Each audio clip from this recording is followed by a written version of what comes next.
How does a smartphone, iPhone 10 to be exact, compare to a Canon EOS 700D or Canon EOS Rebel T5i, a €280 camera?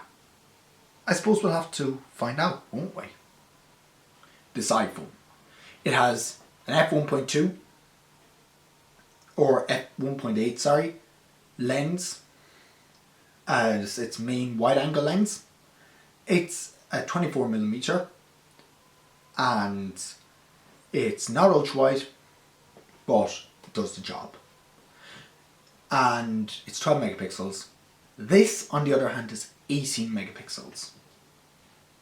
I think there's a difference there, but you know, this is a comparison.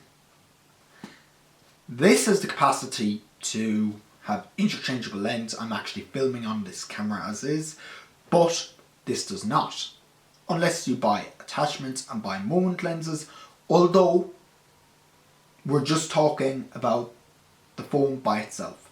We're not talking about adding moment lenses, because they don't really add interchangeable lenses, they're just covering over one lens. So the fact that this is interchangeable lenses, you can get every lens. You can get 10 to 18 millimeters, you can get prime lenses, you can get cine lenses, you can get zoom lenses, you can get pretty much anything you want. And this is an EF mount, which means this will take pretty much any lens on the market.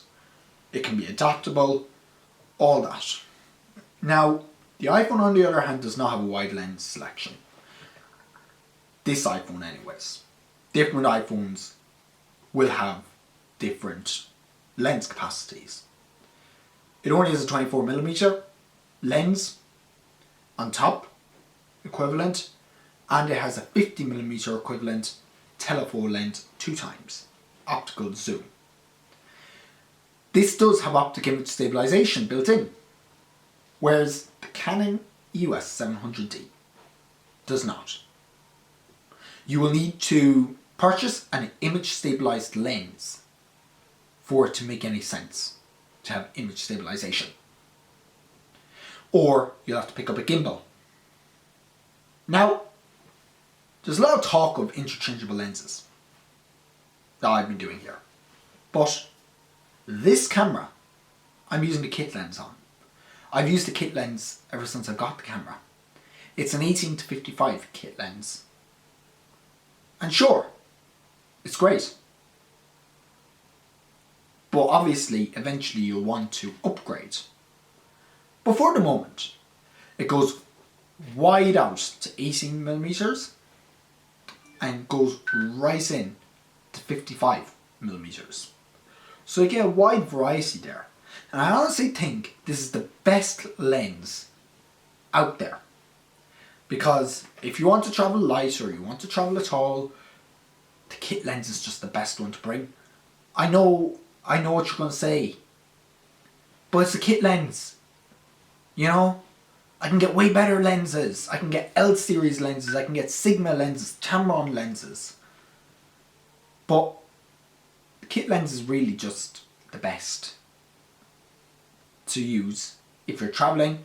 It's light, it's portable, it has a wide range, good for vlogging and nature photography as well. Speaking of photography, yes, this phone can do really nice photography. But the camera with the interchangeable lenses will always win out. Now if we go into the video side of things, if pure resolution matters to you, this is the better buy. It does 4K, 24, 30 and 60 frames a second, 1080, 240, 120, 60 and 30 FPS. And it does 720p, 60 and 30 FPS.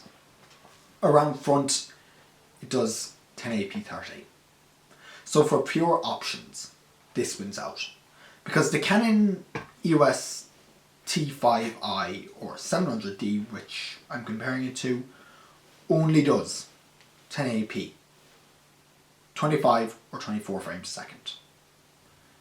Now I'm shooting 24 frames a second, 1080p. And this 1080p actually looks better than the 4K on this. That is because of the larger sensor size to allow more light to come in, and it's because of the fact that you have interchangeable lenses, you have manual focus built into the lenses, which, granted, you can get this on iPhone if you pay extra. But we're not talking about paying extra here. We're talking about built into the cameras. So now let's do our recommendations. Who should buy what? Well, if pure simplicity and pure just straight up just want it to turn on and work, your smartphone will be the better buy. In this case, iPhone 10.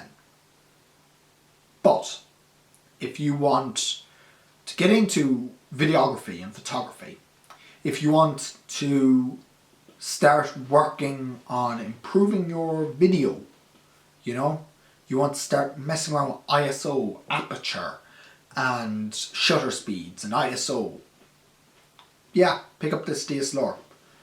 Obviously people say pick up a point and shoot camera, but in this case I picked this up for €280 with a kit lens, with all the accessories. Just didn't come in a box, which I kind of miss the fact that it didn't. But if you just want something that'll do well, yeah, pick up this camera. If you want something just to start YouTube with or start taking photos with, and you are not too sure if you're going to be serious about it, but you still want to do it, stick with your phone. And of course, if you stick with your phone, you can pick up cheaper photography and videography accessories, such as the DJI Osmo Mobile 3. These accessories will be a lot more expensive. Even a Zhiyun Weebill S or a Ronin S will cost about a minimum €400. A gimbal for a smartphone will only cost maximum €140. So you really have to decide what will be the best for you. A tripod you can always grow into. I got my tripod about 5 years ago and I'm still using it today. But make sure you get a good type of tripod. So, let me know what camera you use for filming or taking photos. Let me know what you think is the best value YouTube camera in the comment section below.